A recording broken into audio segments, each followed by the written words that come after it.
Hello, hello. Today we are going to start talking about mixing. And again, for those of you who are going into the world of demo singing, recording for clients, I'm telling you almost 100% of the time, you're not actually required to mix your own vocals. They'll want you to send them the raw edited stems, so tuned and aligned and all of that.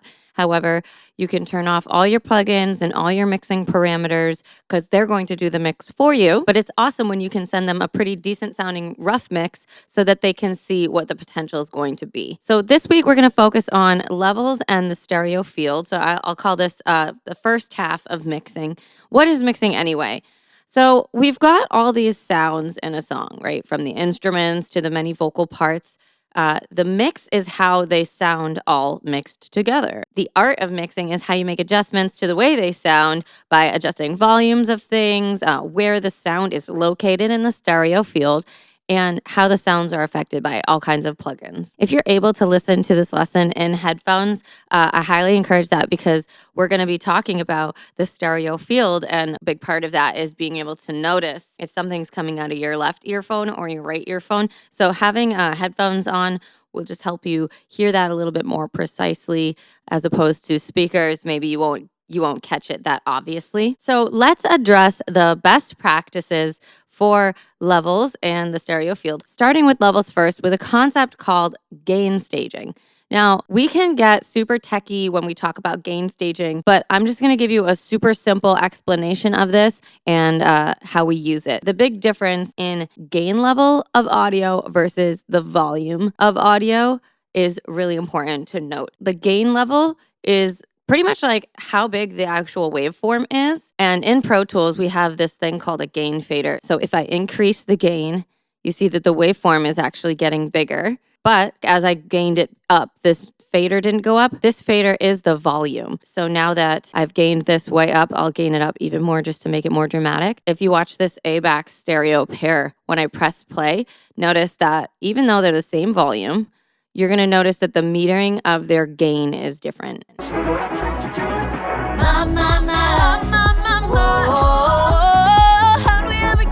Versus if I put it back to normal, they're more, then you could see they're more even. And yes, turning the gain level up does make it louder. And yes, turning up the volume slider does make it louder. So they're very similar, but they do slightly different things. And part of what makes the biggest difference is the chain of command, the order of operations of that signal flow where the audio travels. So the gain level is the level of the audio that's actually being sent to the plugins, but the volume is controlled after the plugins. If I turn this down, the same amount of level is going to these plugins, but if I change the gain level, a different amount is going into those plugins. And that's important when we properly gain stage. Our goal is to help those plugins perform better by giving it a good audio signal. So you need to figure out in your DAW, how do you change the gain level, not with the slider. That's not going to do it. That's your volume level.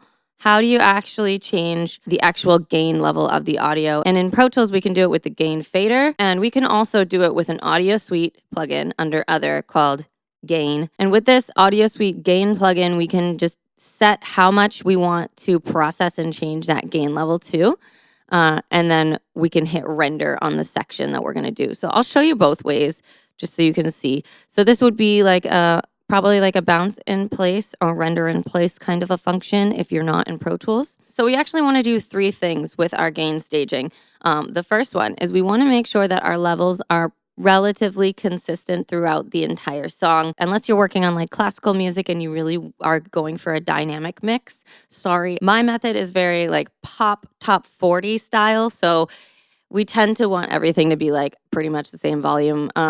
Not too crazy dynamic. The dynamics in pop music kind of come from just your vocal delivery. So one, we're going to make sure that our levels are pretty even throughout the whole song. You don't have to go too crazy on this and like zoom in on every single word and make sure that they're all even. But when things are very obviously standing out, that's when I would make a change. So I'm noticing here, I sang a lot louder on this part. And yeah, you could see literally just by eyeing it that this part is way louder than the rest. So what I'll probably do is I'll highlight this section. I'll place a cut on either side. In Pro Tools, that's Command E. And I'll make sure to also like put little crossfades on either side before I move on. And then I'll just turn the gain down a little bit until I'm happy with pretty much what it looks like. I would say 4.6 decibels was a little aggressive. So when you're listening back, you also want to make sure it doesn't sound like a big drop. Because I am singing louder, we still want to hear a little bit of the effect of me singing louder. So I'm just going to maybe drop it a little bit.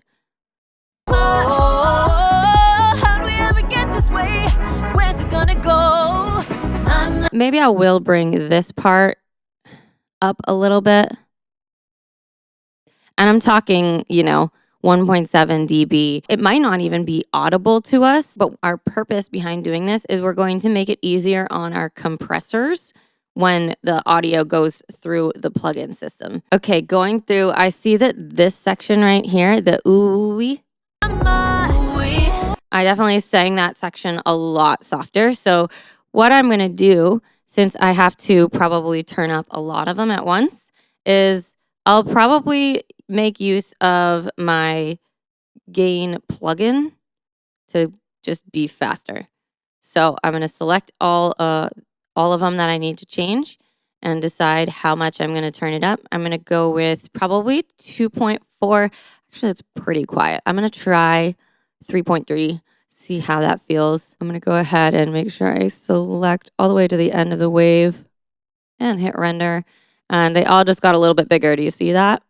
I'm also going to make use of my group. If you know about groups, we talked about groups in my recording class for making it faster. So look how fast I just faded all of these by using my BGVs group. Anyway, they sound pretty even to me. And then maybe I'm gonna fix this part right here. Gonna make it through it. What's it gonna take to do it? All right. So this will actually lead me to step 2, to turn down breaths and any unwanted sounds. If S's are a little too intense, we might turn the S's down. So while I'm turning this whole thing up, I know that there's breaths in this sentence that are a little too loud. So I'm going to go in and then turn some of those down. I might even want to mute my instrumental so I can really hear it. Make it through it. What's it gonna take to do it? So all these like what's in is I'm gonna turn those down. So I'm seeing this is maybe an annoying breath. What's it gonna it's an S. So I'm gonna turn that back down to 0. I might even turn it down a little baby bit. What's it gonna take to do it? That T is really intense, so I'm gonna turn that down too. And I always do my fades. What's it gonna take to do it? Maybe turn this one down too. What's it gonna take to do it? Sounds a little more natural, yeah? And then the third thing you want to do with gain staging is just to look at your BGVs. And if you notice that any pairs are a little uneven, you're going to want to make them even. And I'm seeing that probably in this pair right here. Looks like my blue one is a little bit louder than the green one. And I can even check. I like to highlight this so I know what I'm looking at. Let's see what the metering looks like. So we can see B-back 3 is a lot louder. So we want our stereo pairs to be pretty even. So I'll just turn that down. And again, I'm pretty much eyeballing it. I mean, this one's a little bit louder. So I might turn that one down just a hair more. And then take another look. Doesn't have to be super perfect, but basically what we're doing is just going to make our compressor work a lot better. We'll talk more about it next week, but a compressor does kind of act like an automatic gain stager. If it has to work too hard, it can cause some funny sounds. So I'd rather us do our gain staging and really give our compressor a chance to do its job really well. So next I want to talk about the volumes. So our sliders here. I'm definitely very guilty of keeping my background vocals too high in the mix, so too loud.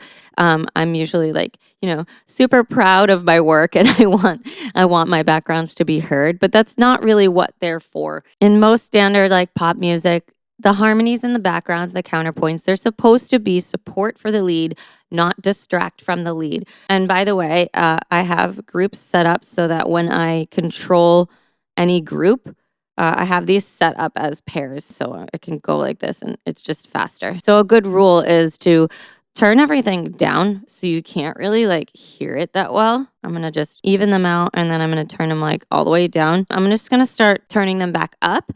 And as soon as I feel like I can hear it, that's probably a good level to set it at. So here's my lead. These are a double of the lead, so I probably will have those louder than the harmonies because they're not going to distract from the lead. They're just going to add that thickness to it. And then let me start adding in the harmonies.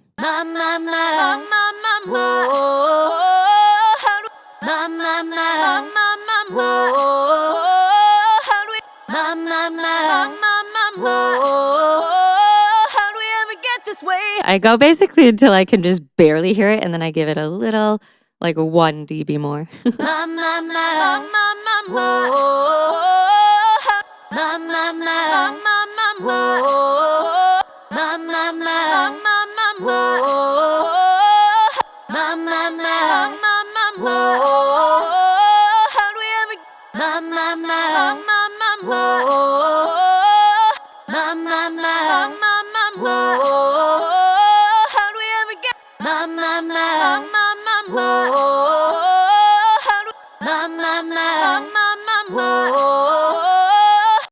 Okay, that feels pretty good. So I can hear everything and it sounds like a nice choir. All right. I pretty much always leave the leads at 0. And also, it's kind of a rule as well to never turn things above 0.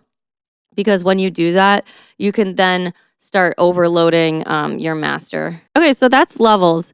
The goal of a great mix is basically to be able to hear everything clearly.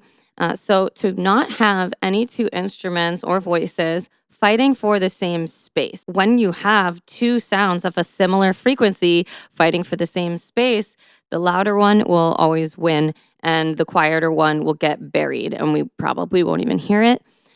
Or you might end up just oversaturating and like having this like oversaturated, over-resonated, loud, unpleasant sound. So to help with this, we take advantage of the stereo field. The stereo field is the 180 degrees of space that we perceive when listening to a song in stereo. This includes our perception of width, which we control with panning left to right, depth, forward and back, which we actually use volume. It sounds kind of funny, but volume actually messes with our perception of depth. So when I was turning these down, they sound further away, right? And we also affect depth with time-based effects, which I'll go over as well, and height, which is, the frequency spectrum from low to high. That's all going to affect our experience of feeling like the sounds are in different locations when we're hearing it. All right, so here's my approach to panning. You can kind of see it. I have my stereo pairs panned left and right to the same degree in opposite directions. So even though these are two things singing the exact same thing, they're not fighting for space because they're coming out different sides. And then so that the next part isn't fighting these two for space, I have them panned slightly further in. So they're not really in the same exact spot. So it's like almost like two people are standing next to each other. And so I have like my soprano here, my alto here, the other soprano here, the other alto here. If you ever want to do a proper like choir experience in your mix where it actually sounds like how a choir would be standing in a live performance. I've seen people do that. I don't really love it. I just, we're not live. We're listening to a stereo mix, and I do prefer just everything being kind of like evenly left and right. So yeah, that's my approach to panning. Every time I go down the field, You see, it changes a little bit more. Anyone else with OCD going crazy that I went not 100, 90, 80, 70? I need to move these.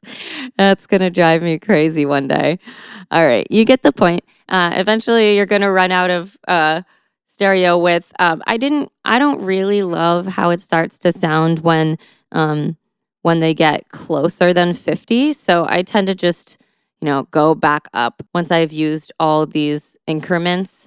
And it's usually not a big deal because by the time I'm down here, I'm probably singing at a different frequency height than the other one that's singing at 70s. So like maybe my Ds are going to be like a low harmony, and then maybe my Bs, who are also panned 70-70. So notice how they're both 70-70. They're far away in my like organization. So I know they're probably not fighting for space anyway because they're probably also at different heights in the frequency range.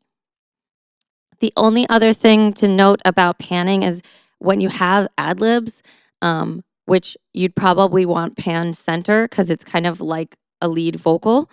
But you also have like the main lead melody happening. If they're singing at the same time, really nice trick so that you can hear clearly without realizing that they're not pan center is to just scoot it over just a little baby bit, Okay, so that's panning. So I want to show you one other plugin that I use a lot, which is called a stereo imager.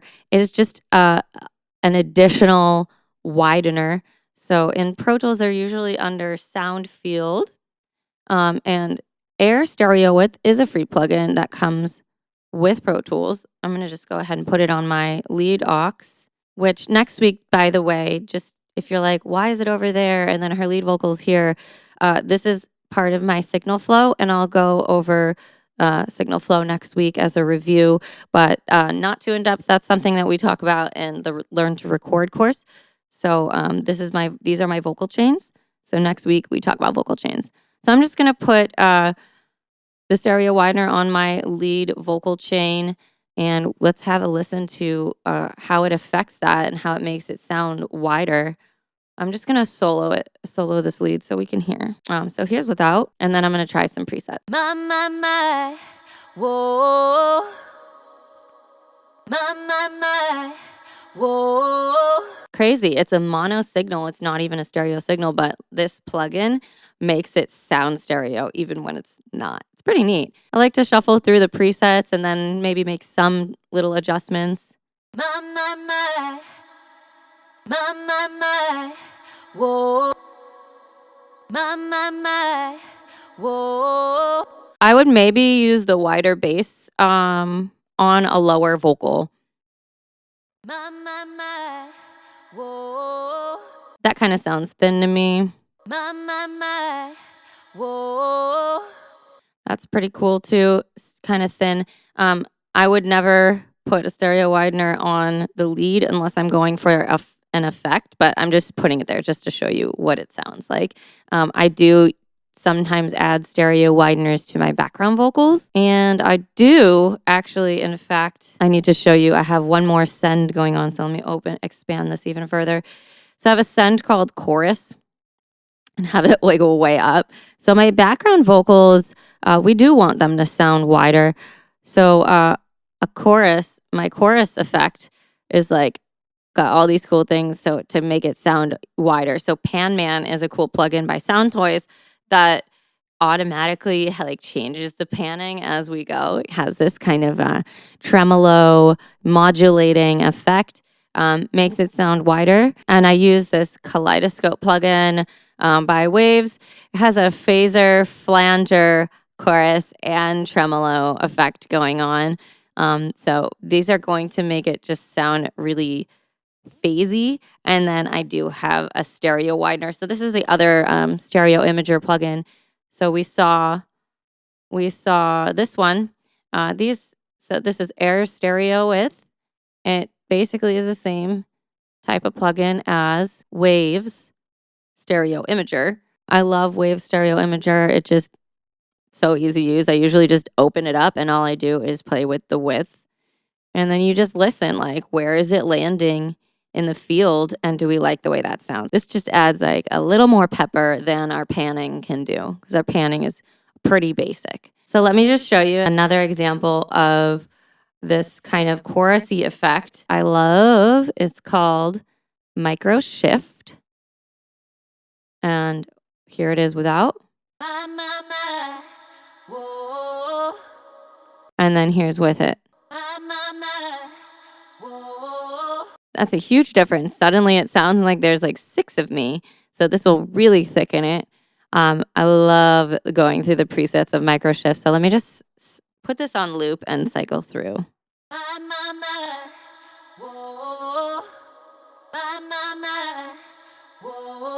I use this one a lot.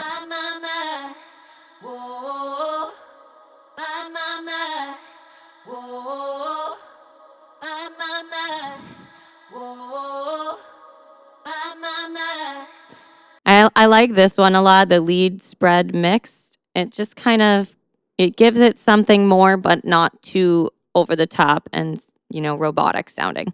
So we had our panning and we have our wideners. And then also we have our chorus effects and our micro shifting effects. What also gives us the good feeling of space and spaciousness is the use of reverb and delay. We'll go in on that next week. I use reverb in every single song. I use delay in almost every song as well, unless it's like a very intimate song. I don't want it to be so echoey. So I'll explain how I use those next week. And I hope your song is coming along. So this week for homework, start working on your levels, your panning, and all those other aspects of your stereo field. And I'll catch you next week when we talk about vocal chains, mastering chains, and our fun effects.